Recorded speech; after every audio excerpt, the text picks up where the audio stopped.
Following Bud's lead, I'm a little more comfortable not using my math while I speak. And I'm sorry I didn't present a slideshow or a PowerPoint presentation. I'm not that adept at that sort of thing. So I'll just talk, and you're welcome to interrupt and ask questions anytime, and we'll certainly have discussion afterwards if that's appropriate. So it's very important to know your boat, to become familiar with everything on your boat from stem to stern. It's at least once during this process, you should empty your boat completely, take everything out of every compartment and look in that compartment and decide what you want in that compartment and what you don't want on the boat. It's pretty easy to overload any boat that goes in this event with spare parts. And you can weigh the boat down to the point where it won't make it to Hawaii, probably, if you're not careful. So you have to use your judgment pretty much at every stage. That's important. And from my point of view, the people that are going for the first time, it's certainly a huge challenge. It's a huge amount of time. It's a big cost, and ideally, you enjoy the experience. But being prepared, which this POA is very important part of that, is a huge help in this regard to increase your knowledge and reduce the unknown parts of this experience. But the whole idea is to enjoy the trip with your family or friends or crew, whoever you have on board. So it really helps to be as prepared as possible so that you're more familiar with the workings of your boat, your trust that it's a safe vessel to operate, and you can enjoy the sailing experience. From my point of view as a ex-boat builder and a boatyard person, keeping the boat afloat is a big factor, and a large part of that is having through-hull valves that actually work, and through-hulls, hoses connected to those through-hull valves that are watertight and secure. So when the boat's in the water, and you do this emptying and research, it's important to make a diagram of all the through holes on your boat. And with any boat owner, it's a very good idea to operate those through holes at least once or twice a year to make sure that they actually work. They get corrosion buildup, and they may look fine on the outside, but they may not turn, or it's possible that the valve handle will turn, but the valve inside does not turn. So that you assume that you can turn it off if you have to change a hose or something, and then you find out that it's actually not turned off. And in extreme cases, the valves can corrode and actually fall off, and the boat can sink if it's not observed carefully. So it's important to find all of those valves, and I certainly recommend that you make a map of those and have that available so you're familiar with it, and you can share it with everybody on the boat so that everybody knows where the through holes are. If there's ever a leak, you can try and find the area that's leaking and go to the nearest through hole or hole through the boat, whatever it is. Also, the drive shaft is another place where water comes from the boat. And then next to the through holes are the hoses associated with them. They should have 2 hose clamps attaching the hoses to the through hole, and those should be in decent condition. If they're corroded, it's quite easy to replace them. If the hoses are at all cracked or age too old looking, the hoses should be replaced. At least the initial hoses that go up to the drain or whatever they're leading to, wherever the hose is under the water line, that should be a sound, watertight, in sound and watertight condition. Then the Systems that involve these are mostly saltwater systems, usually drains. There are also freshwater systems that have valves that should be inspected and see if they work for changing from one tank to another. And fuel systems, if you have more than one fuel tank especially, there's a valve for the fuels and also a valve for the fuel return. And you have to know how those systems work and how to operate them properly. Another one is the waste system for the heads, marine heads. Often boats will have one head, sometimes they have two, sometimes they have multiple holding tanks. And very, very often these head systems are quite confusing. And I have seen often that boat owners do not understand the system of valves that make the head system work. So it's really important to become familiar with that. So you know how you can pump the head directly overboard, if that's your goal, or into the holding tank, which may be the only option on many boats. But then there should be a way to pump the holding tank overboard when you're at sea. You have to know where the through-hull valve for that is and where the valve is from the holding tank to be able to open that to do that, and where the pump is, and if the pump is actually functioning. And then people think that they have an empty holding tank, and they find out that it's full to overflowing. So just being familiar with your system and knowing how to measure the capacity of the holding tank and how full it is another very important factor.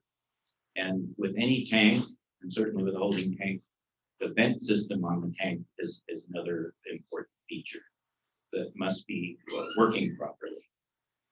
There may be backflow valves in the head system that keep the head from siphoning seawater in, and those also need to be maintained. They can get build up with salt and corrosion, and the little flapper valve, and then we can stop working. And obviously the head itself has a pump and valves in that need to be often lubricated and maintained. And spare parts for that are certainly advisable for another valve, and sometimes you can just buy a whole holding pump system, so that it's pretty easy to just take out the old pump and put the new pump in. But again, becoming familiar with that is really a help, so that you're not reading and learning about it while you're seasick, counting the weather on the second day of the race, and the head has stopped working. And as an alternative, it's good to have at least one or two buckets aboard the boat. So if the head system does fail for whatever reason, you have an alternative method.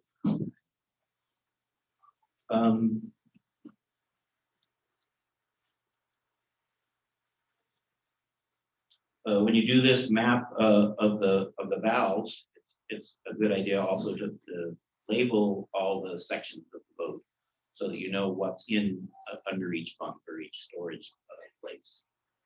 And that would include certainly the safety gear, so that you and everybody on the boat knows where the safety gear is located and how to get at it. And there are sets of bungs available that are used to close off a hole in a boat, usually a through hole that has deteriorated or the hose has fallen off and the valve doesn't work. There are these wood bungs that you can pound into the open through hole to stop it from leaking. And those should be, I imagine that's in your regulations, but they should be tied. One should be tied to each through hole of the appropriate size, so that you don't have to go searching for them. If there is a leak in the boat, it's not easy to find that leak, and keeping an eye on the amount of water in the bilge or sloshing around under the bunks, wherever the water collects in the boat. It's important to keep monitoring that, so you can determine if there is a leak. there is water in the boat, and you're brave, you can taste it and see if it's fresh water or salt water. And that's an important difference because you can have a freshwater leak from one of the tanks or the freshwater system. And then you know it's not something of a through hole going out to the seawater.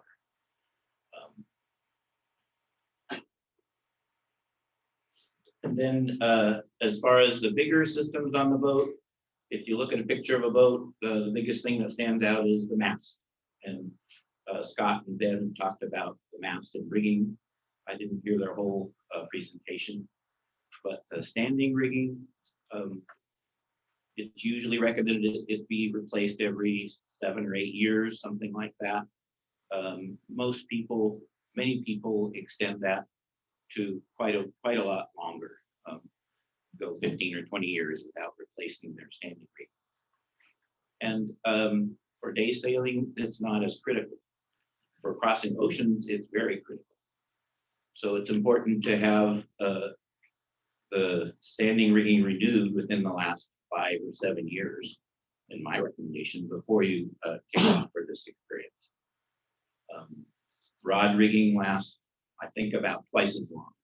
There's a lot of discussion once the lifespan of rod rigging, so it doesn't have to be changed quite as often.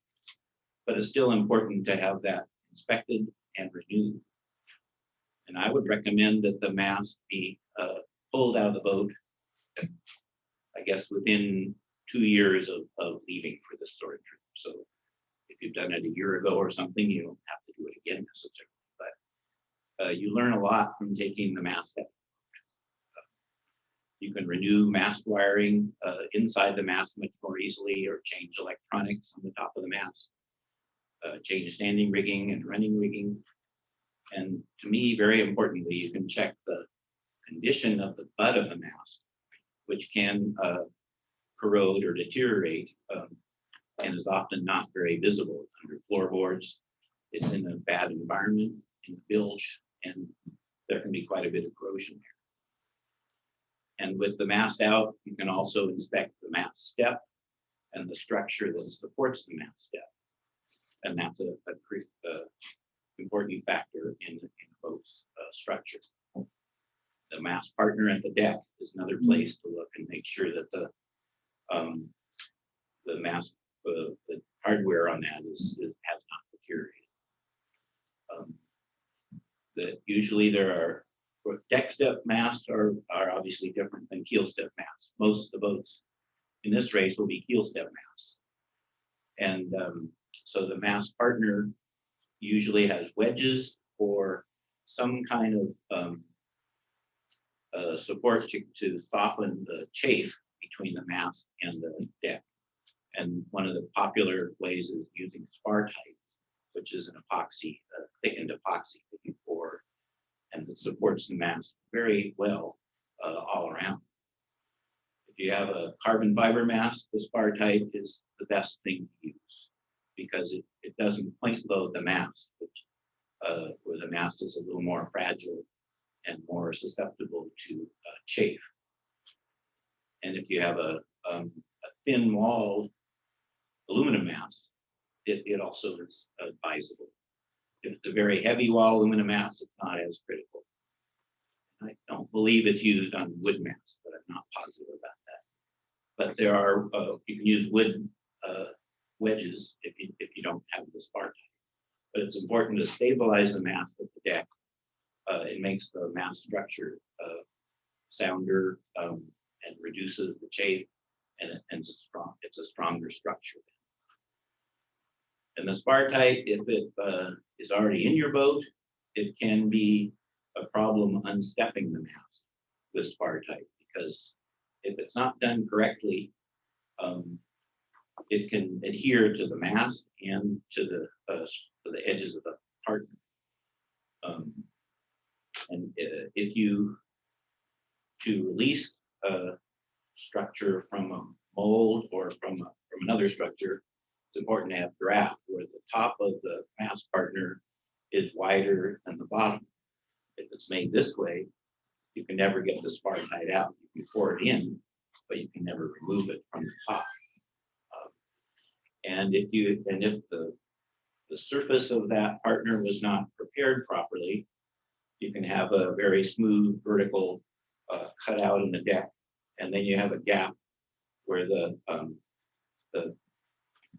metal surround is bolted down to the deck, and the Spartite can go into that gap and just lock itself in place. And that can take a day or more to drill and cut the Spartite out to get the mast out of the boat.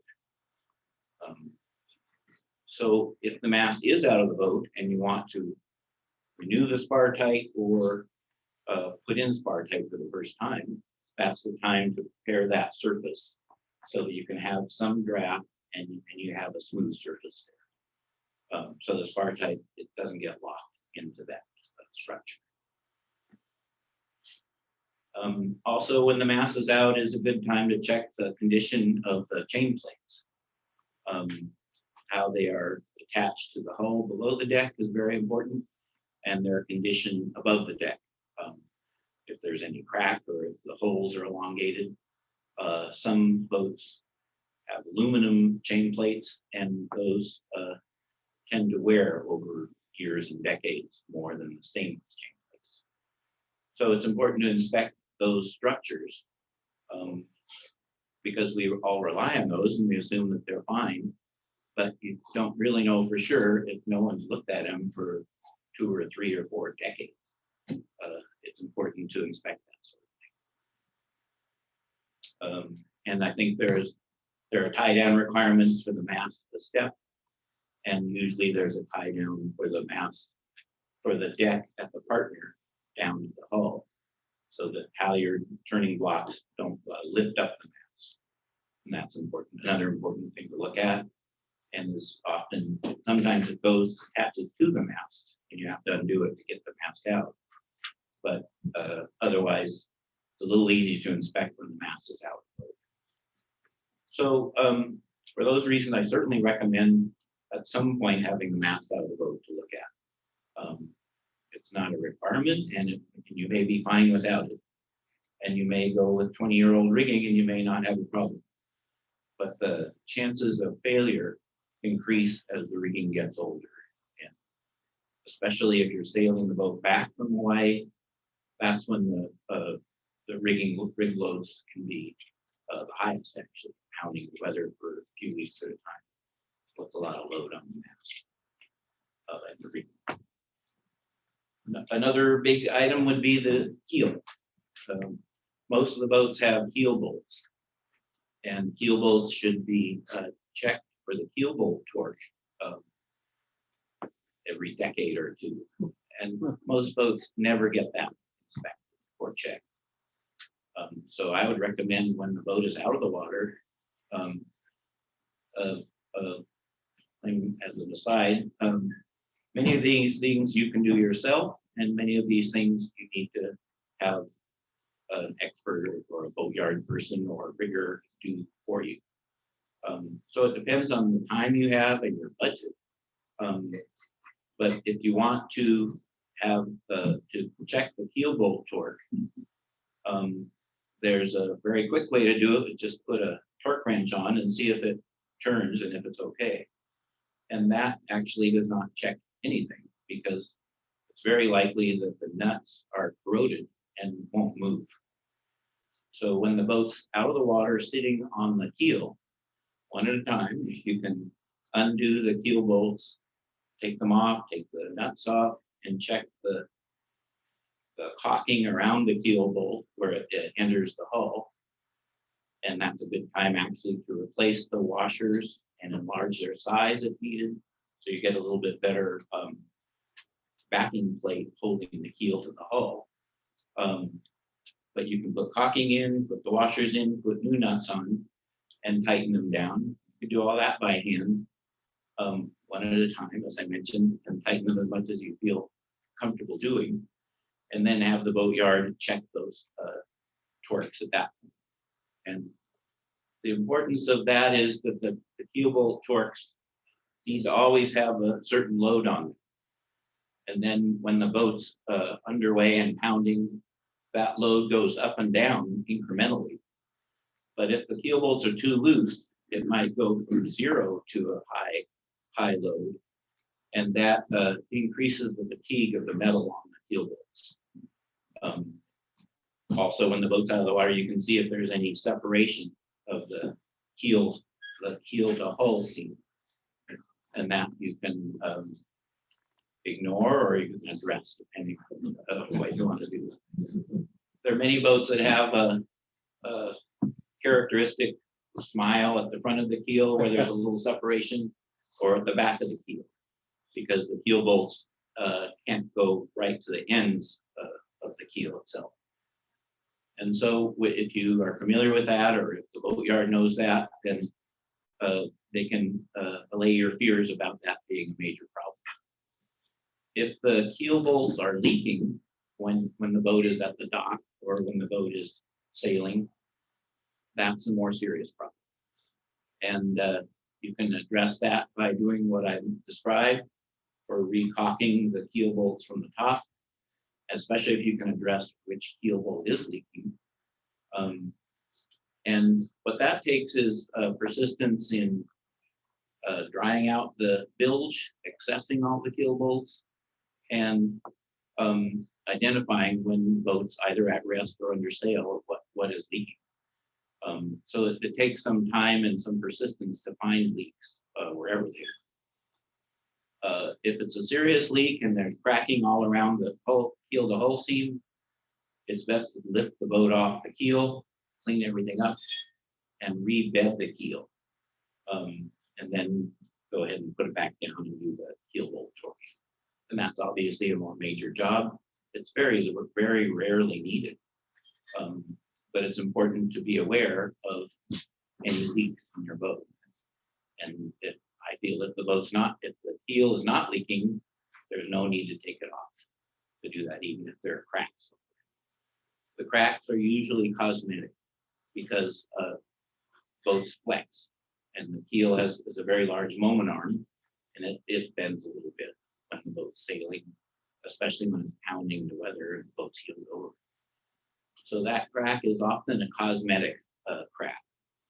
And if it's not leaking into the boat, it's not a structural problem. You can get rid of it if there's a stubby where the fiberglass goes down a ways in the sump, and then the keel is bolted onto that. You can re-fiberglass that whole seam and eliminate those cracks. But they are sometimes structural and usually not. So it depends on how far you want to go in making your boat perfect.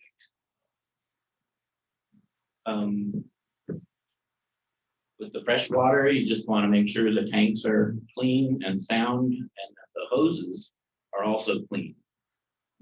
Often boats, you have clear hoses that are used, and that gets light on it, and then the hoses start growing things inside.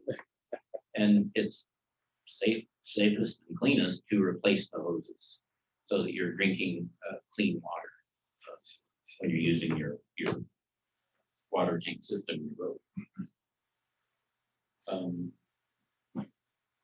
So another thing on the mast I mentioned was I think there are several failures that we've seen in this race with the goosenecks. Goosenecks can break.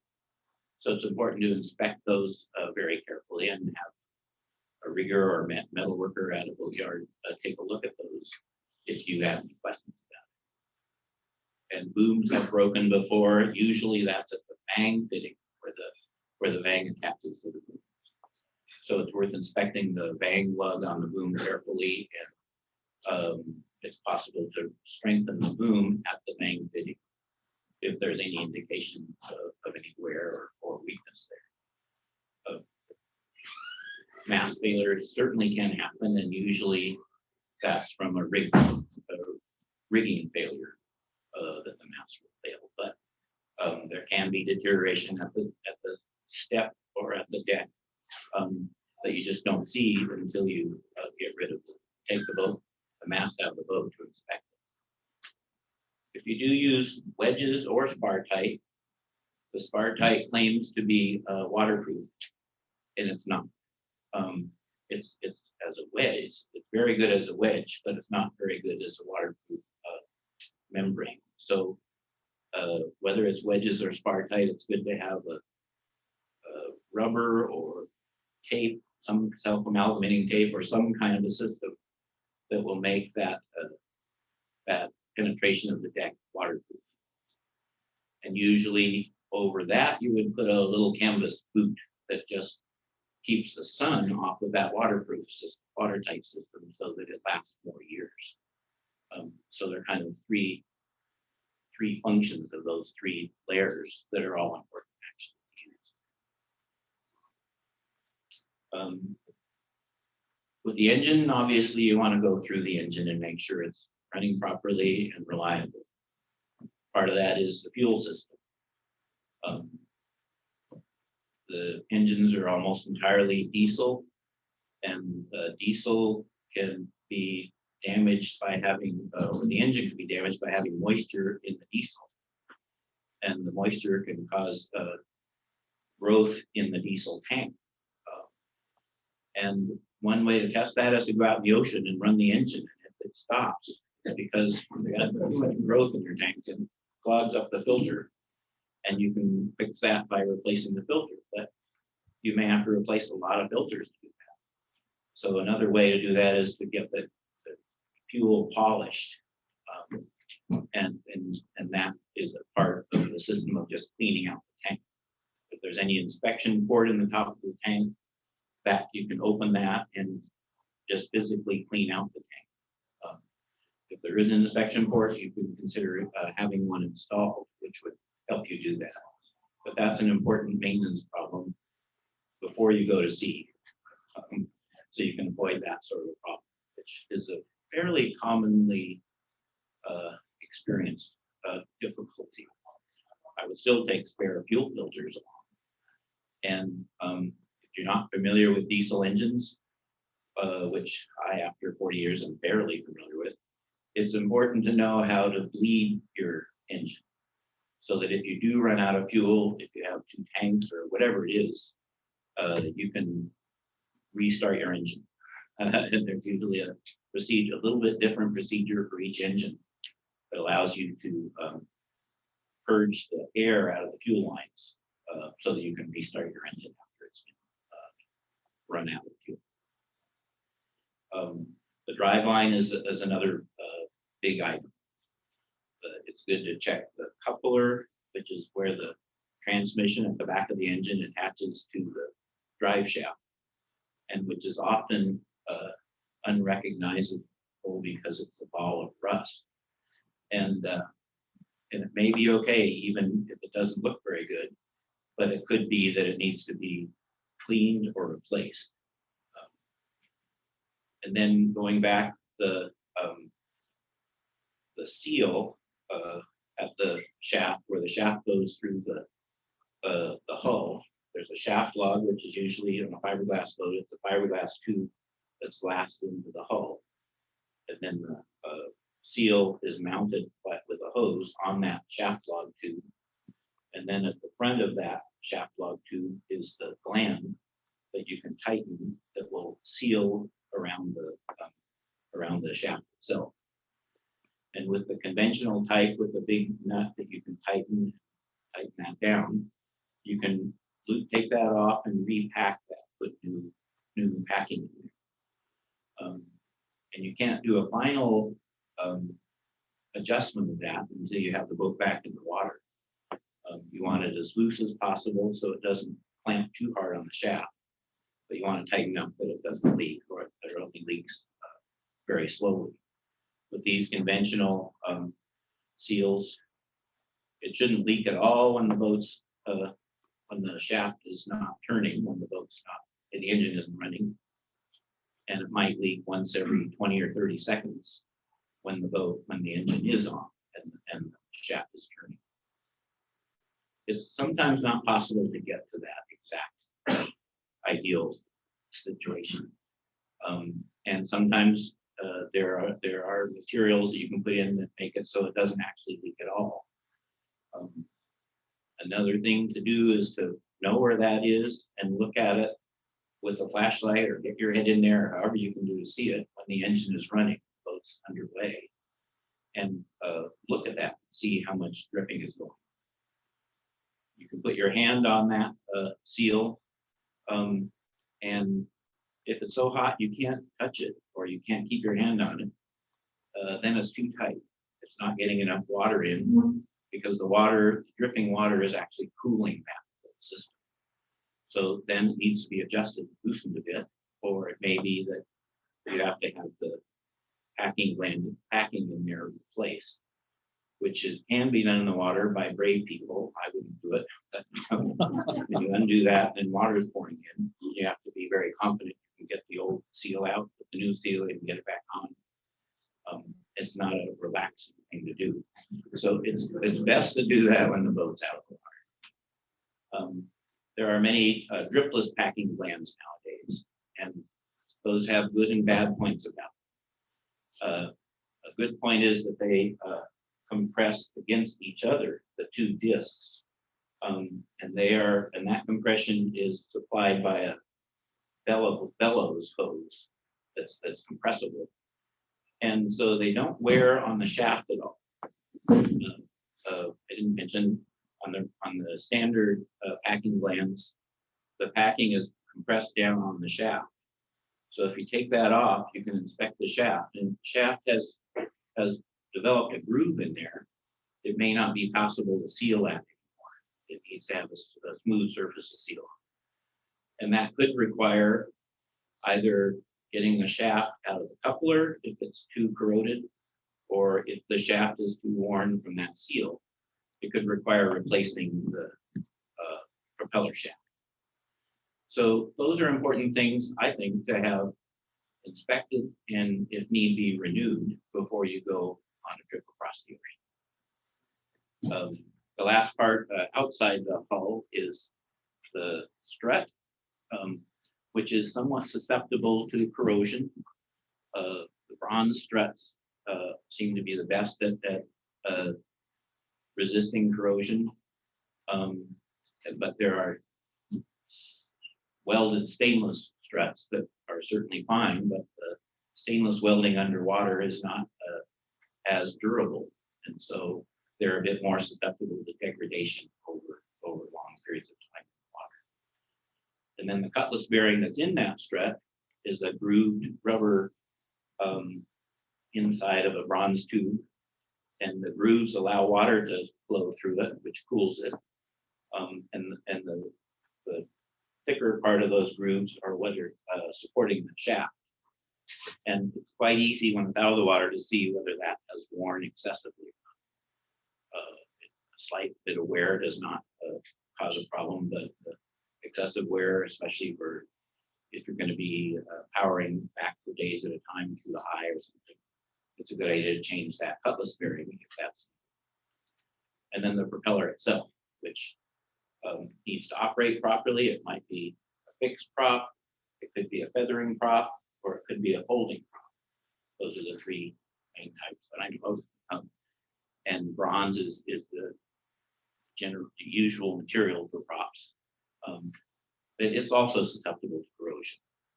Some propellers have their own zinc protection, and the propeller shaft, which is usually bronze, but usually stainless, but could be bronze. You would normally have at least one shaft zinc on the propeller shaft to protect the propeller from corrosion, electrolysis corrosion. Both of those zincs do not protect the strut from corrosion because of the rubber bushing that's in there that the shaft is turning. So for more protection, you could drill and put zincs, the rudder type zincs, on both sides or one side of the strut to protect it from corrosion. But that's adding a little bit of drag, and adamant racing sailors would not want that additional drag. But it's important to at least assess the condition of the strut when it's out of the water. There's a very good, in my opinion, product called Prop Speed, which you can paint all of those underwater metals with, or at least the prop strut or the prop on the strut, the shaft, whatever. And that helps keep growth off of those fittings, but it also is some corrosion protection, electrolysis protection. So it's certainly a recommended product to use. But as with everything else, it makes your out of the water experience cost a bit more because it's another process to use. And one of the main things to do, as was mentioned before, is to lower the rudder out of the boat. We like not to say drop the rudder out of the boat because that's a bad term in boatyard business. But you have to have the boat high enough to be able to lower the rudder out and have it clear the bottom of the hull. And the most important part there, I think, is to inspect the rudder shaft, right where it leaves the rudder blade. That's the point of failure of most of these, of many of these rudder problems. And it's something that's very difficult to see and it's difficult to assess. And there could be, you might not see anything there, but if you dug out the blade itself a little ways, you might find corrosion farther down inside the blade, which is pretty much impossible to evaluate. But you can at least look at the condition of the shaft where you can see it, clean it up and make sure it looks proper. And then you can assess the condition of the rudder bearings, which most boats would have a rudder bearing system of one type or another. There are a few production boats, even larger boats, that just have a stainless shaft turning in a fiberglass tube or some metal tube that's mounted in the boat and do not actually have a bearing system. You can add a bearing system if you want, but that's not recommended by me, at least, because the bearings perform a very important function of reducing friction when you're turning and keeping the rudder in the boat. And I think the other notable rudder failures have been when especially the bottom bearing comes adrift from its housing. And I heard of it traveling up the rudder shaft. And then the rudder was impinging on the fiberglass structure, the hull and the rudder tube, and broke the rudder tube away from the boat and created a hole in the boat. And I think boats have sunk from that. Certainly, they stopped racing and had to perform emergency service to stop that sort of thing. So that's another important thing, is to look at the rudder. It's usually a fiberglass tube that's latched into the hull, and make sure that looks sound. The housing of both the rudder top and bottom rudder bearings are also in good shape. And then the other part of that is the steering system. Some of the boats that have tiller steering, and that's a much simpler system. And you still would need to have a emergency tiller on your boat because the tiller itself could break. So you need to have a tiller, emergency tiller. You need to know where it is, and you need to be able to take off the old tiller and put the new one on, often under adverse conditions. So it's not a simple thing to do, but that's an important thing to practice, to find your emergency tiller or have one made if you don't have one, and put it on.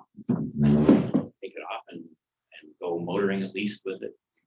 You can see how awkward it is. It's usually a shorter tiller. And for a wheel steering boat, the emergency tiller may be very short because it can't get the quadrant where the wheel is mounted. So that makes for much harder steering if you have to use that. But for wheel steering, the emergency tiller is, I think, even more important than tiller steering, because it's more likely, it's a more complicated system. It's more likely that something could go wrong with the steering system down below decks. So that's a very important thing to inspect. It's part of the rigging of the boat is the cable steering and the chain. So it's important to look at that and look at all the idler blocks that are down below, and make sure it's correct, and it might just need tightening if it's loose, because the wire stretches over time, and it certainly might need replacing. But that's another failure point. And then often there's a separate arm that comes off of the rudder shaft, separate from the quadrant, and that's for the autopilot. And there's some lightweight autopilot systems that are above deck and just go around a wheel or something where the steering wheel is. And they're just for lighter use in the bay, going across the bay under power, that sort of thing. The ocean going autopilots would have they would either come off the quadrant or they'd have a separate autopilot arm. And they would be mounted to a very strong bulkhead or platform that's glassed onto the hull, because there's quite a large load on these autopilot rams that are used. So all that should be inspected, in my opinion, before you cross big oceans. It makes you more familiar with the boat. It helps the boatyard because there's a lot of business involved in that. But it makes you more confident in your boat and in the operation of your boat, and it makes a more relaxing trip to know that your systems are actually reliable.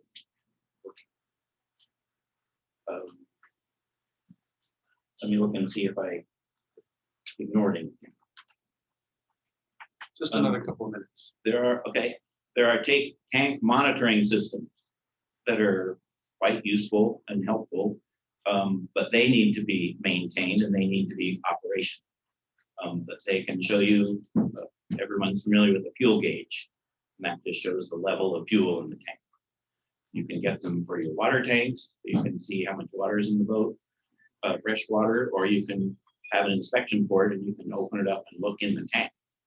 But it's important to be able to assess how much water is in the tanks. If you have a leak in the boat where there's water sloshing around the bilge, if you can look in your water tanks and the full tank is now empty, it's likely the water came from that tank. And you can eliminate leak through the hull. And the holding tank is another one that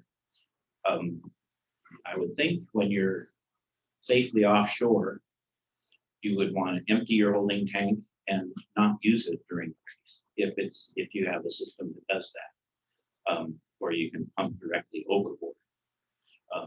You're just bypassing a whole another set of steps if you can do that. But you have to see what works with your system. And there can be 5 or 6 or 7 valves in your head system. I think I mentioned that before. And you have to know what sequence of valves you need to set in order to have it work for overboard or the tank overboard. And it's also possible to have a freshwater flush system that can have a hose going into the sink or other ways of doing it that would help to eliminate the smell that emanates in many boats from the holding tank, from the head system. If you can flush out the hoses with fresh water, you can eliminate the smell, the sulfur type smell that is created in boats. And I see many times that people who own boats are very proud of their boats, keep them up, and have no sense of smell or just ignore the smell. And it's embarrassing to go on a boat like that. And sometimes it's hard to breathe. But it's better for your attitude and your crew's participation to eliminate that sort of condition. So, and it takes time to do that. There are new hoses that are proper for use in a head system. They're expensive hoses and they're very difficult to put in because they're really stiff. So they're hard to install, but they work. And if you take like a wet rag and wipe it on a hose in your head system, and if the rag stinks, your holding tank is your hoses are leaking this smell. And I would recommend changing those hoses. I would change all the hoses in that head system if you have that condition. So you should ask somebody in your family or a trusted friend to come on the boat and tell you how bad it is.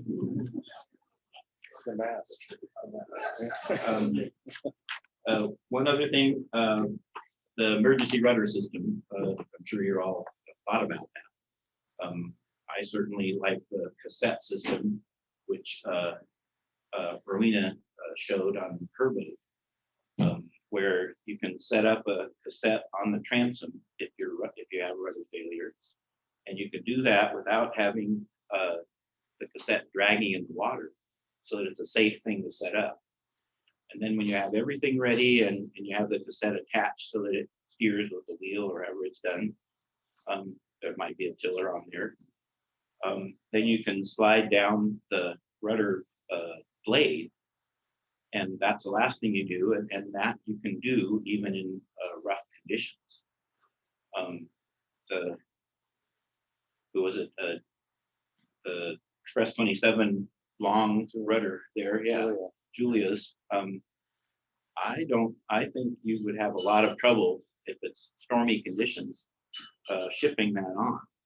You want to make sure you have a line holding that, because it can get away from you. But when I was a kid sailing little boats, if the rudder came out, it was very difficult to get the rudder back in when you're out away from the dock. So that's my own prejudice. I just like that system, and I can recommend it. But as Julia said, you can find ones that have been successful or that have worked and that are available, and those are certainly a good way to go. I didn't get to the schedule, but I think this takes a lot of time, and I think the sooner you can start doing all of this, or if you finished it, the better off you are. And the more time, as it was mentioned, you can spend next year going sailing, going in the ocean overnight with your crew, because you just gain experience and confidence doing that, and you make it a more pleasant experience. So I'm happy to answer questions, and I probably left out a few things, but that's my job.